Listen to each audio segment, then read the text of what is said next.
Assalamualaikum semua, welcome back to my YouTube channel Fadi Game. Masa untuk video ni tadi. Hai, Assalamualaikum semua, welcome back to my YouTube channel Fadi Game. Masa untuk video ni Fadi nak main Chain Together dengan budak-budak kacip ni. Okay, ada Adam, ada Koid, Mukris, Aris. Okay, jom. Aduh, Chris, kita main 3 orang pun dah capai hari ni, main 5 orang. Baca ni juga. Tak Assassin's Creed 2 Dah gerak dah weh. Gerak sekarang. Dah naik tangga jangan 10 minit lah. Assassin's Creed banyak fumble.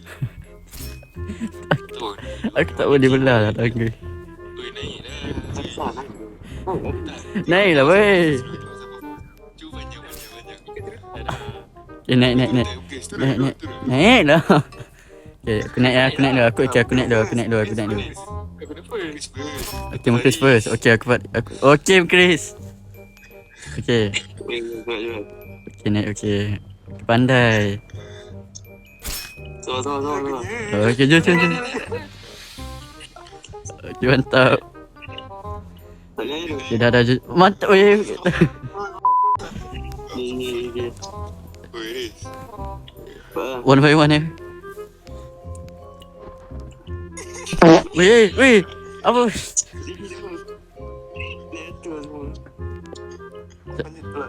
Sang. Okay, dah. Mata.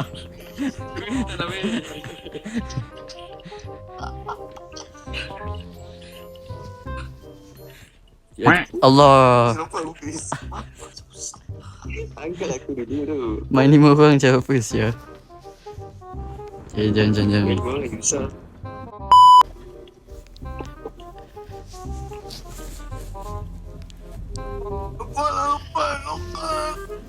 Cepat lah, Dam.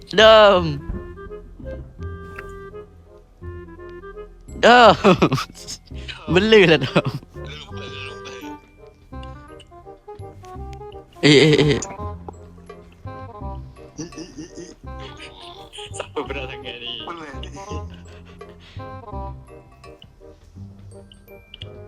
Lebih muatan sia. Lepas sikit.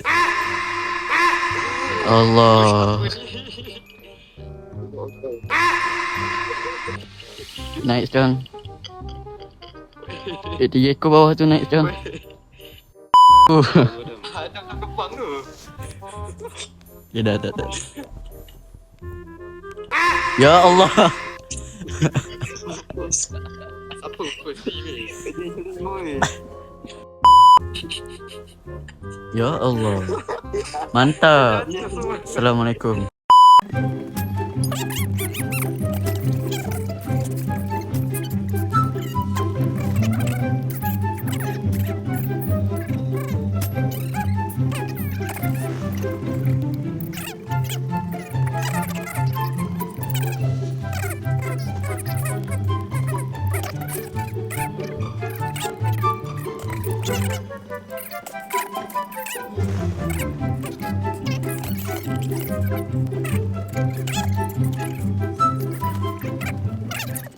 Weh, naik tu. Tarik tu. Ya wait. Kau berat sangat. Ada berat tu. Weh, rasa berat sangat tu. Tarik dah weh. Aku ringan je weh, 40 kg je. Tarik. Astagfirullahaladzim. Kau payah sangat ni. Pandai pun. Okay. Siapa tu? Eh. Tak boleh. Jap. Sengaja. Jap. Aris, jatuh Aris. Jap. A few moments later. Pandai. Okay.